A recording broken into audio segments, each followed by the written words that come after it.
Good evening. There we go.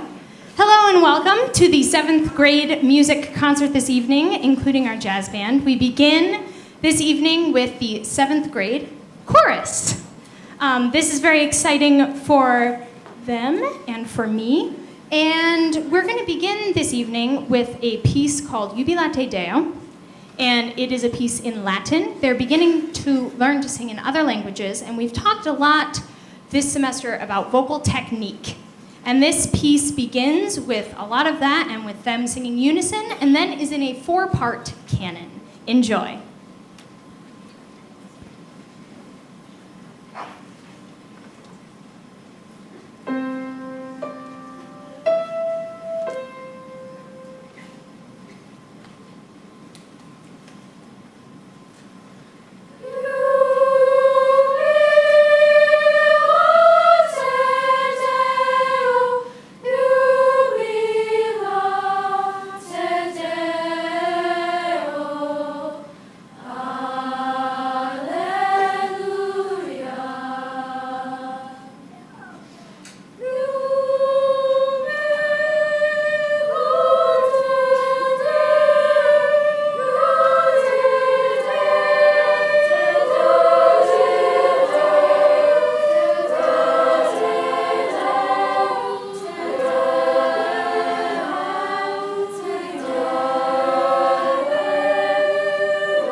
an arrangement of an American folk song, Simple Gifts. It was originally a shaker tune. And later on, after our next piece, you'll also hear an arrangement of another American folk song, O Shenandoah. However, our next piece is a setting of the Gloria in Excelsis Deo text. This is a very important text to choral singers, as several historical pieces and masterworks have this text included. This piece is a new composition that is written to this text, and it will feature 3 students on a descant part: Sumner Brown, Kylie O'Keefe, and Sadie Calabrese.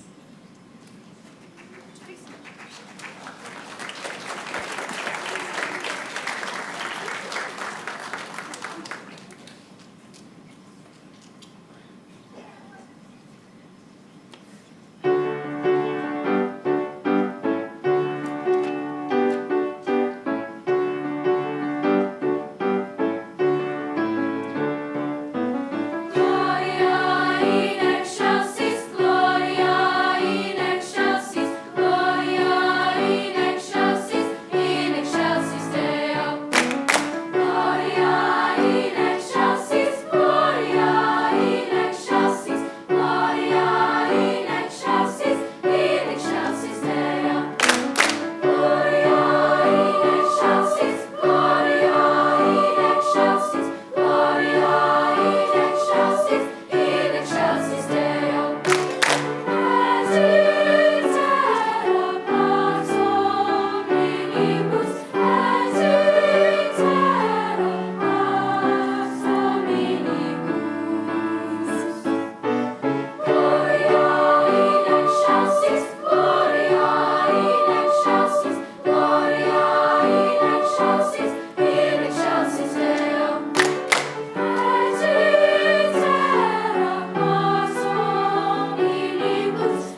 Thank you so much. This is the 7th grade orchestra. As you hear from years past, we are playing a wide variety of pieces.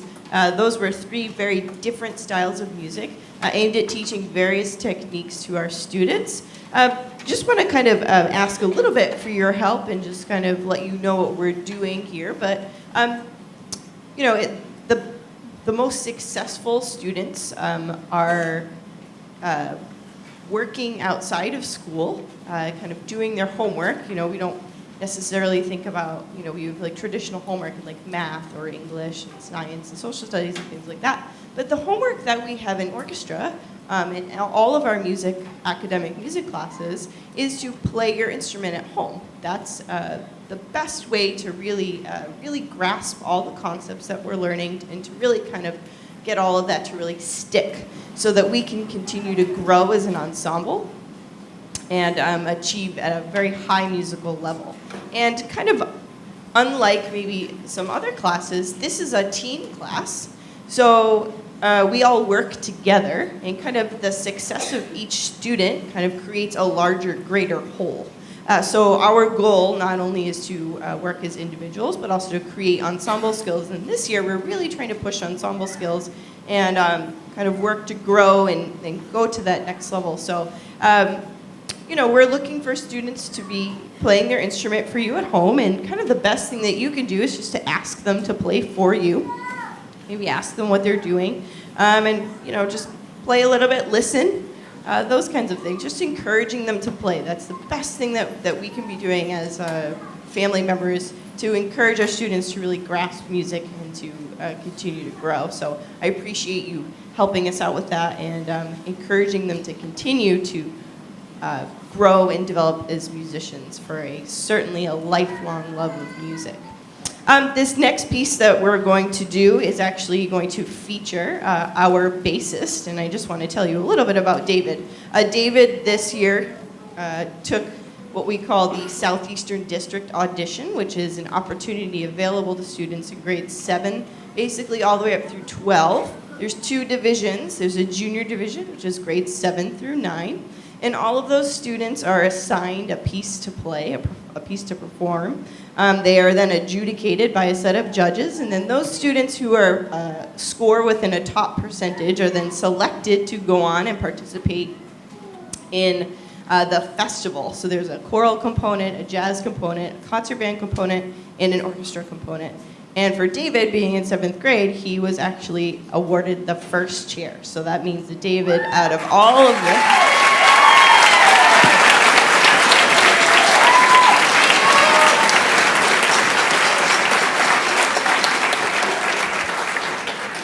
so we're happy for him, and we have many other students in the district who also were selected to participate in the festival, but I'm just highlighting David because he was selected in our orchestra, and it just so happens that there's an orchestra accompaniment piece that goes along with the piece that he auditioned on, so I said, let's do it. So you're going to hear that tonight. So David, I'm going to have him come up to the front of the stage, and he's going to be featured in this next piece.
Good evening.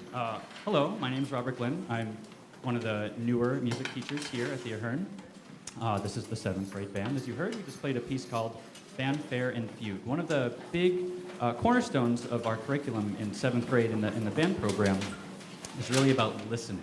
Listening to not only our own sounds that we produce, so we spend a lot of time and have spent a lot of time just making a big sound on the instrument, literally as loud as they can is something we start with every single day. Listening to yourselves, and secondly, and more importantly, learning how to listen to each other while letting that affect how you actually play your own part. And that's actually really hard to do. Critical listening is what I think of it as. So the piece you just heard, Fanfare and Fugue, a fugue is kind of like a round where you might have heard it at another time, or you might have heard kids singing like row, row, row your boat, and everyone kind of starts the same song at a different time, and it kind of goes on like this. That's the same thing, same idea of what we just did with that piece called Fanfare and Fugue, and it just takes incredible listening to your own part as well as to our colleagues' parts. The next piece we have is called Train Heading West, and there's 3 movements of it, so it's almost like 3 smaller songs within a larger piece of music. And it's called programmatic music, which essentially means we're trying to create a visual image of a train in older Western times going out across the countryside and starting up at the beginning, seeing some of the different kinds of sights that it would see, and then eventually fading off into the distance.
thank you very much. We just have one more called Zeal. I just wanted to remind you that a part of the curriculum that we teach our students, all of our students, is what excellent audience behavior is, as many of them demonstrated and are currently demonstrating, sitting and watching.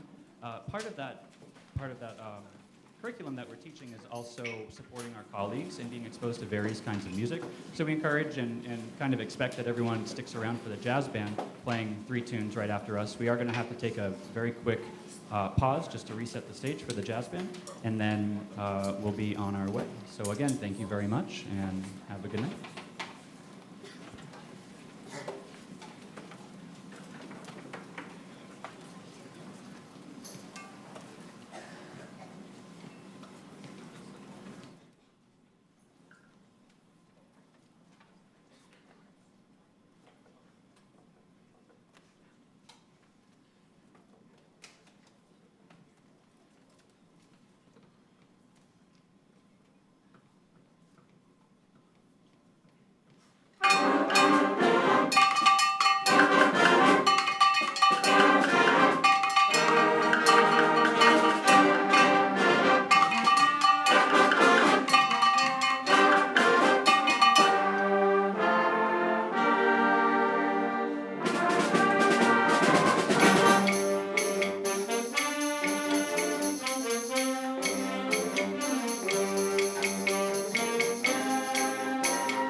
My name is Jennifer Greenleaf. I'm the director of the jazz band here. I promise I won't talk too much because we're a little over an hour, but I do want to let you know a little bit about this group. This may be a group you maybe have never heard before, or maybe you didn't even know we had a jazz band here at the middle school. This is an after-school group. These students are all here by their own choice. We rehearse Tuesdays and a little bit of Thursdays after school. And this is a great group for students who want to maybe play a little bit something more challenging or learn a new style of music. And as you'll see in our next two songs, it gives some students opportunities to take solos, improvised solos and written solos.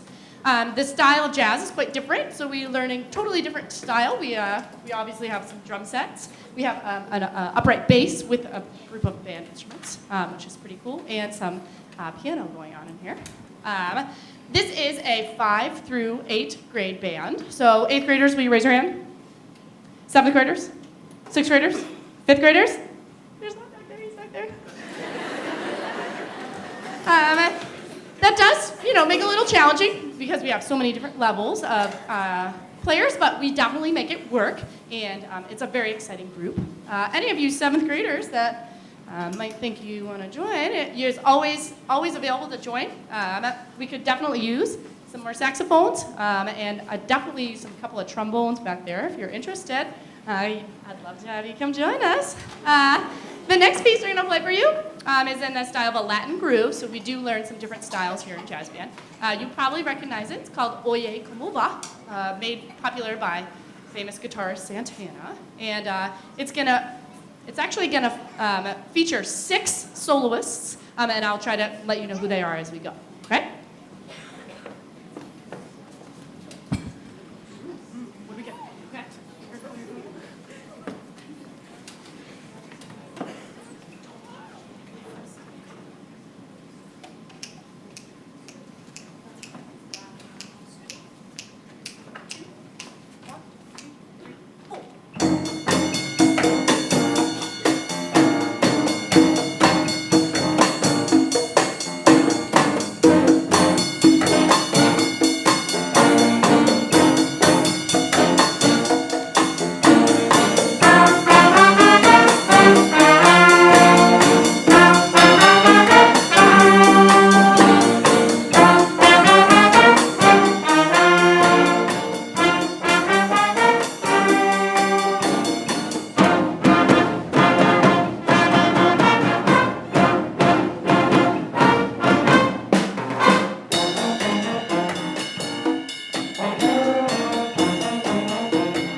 Thank you so much.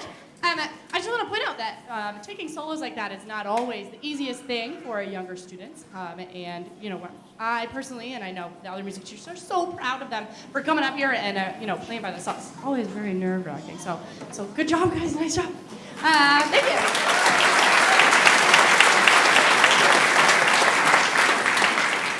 So we totally appreciate you guys staying out a little bit later, and we have one more tune for you I think you'll enjoy.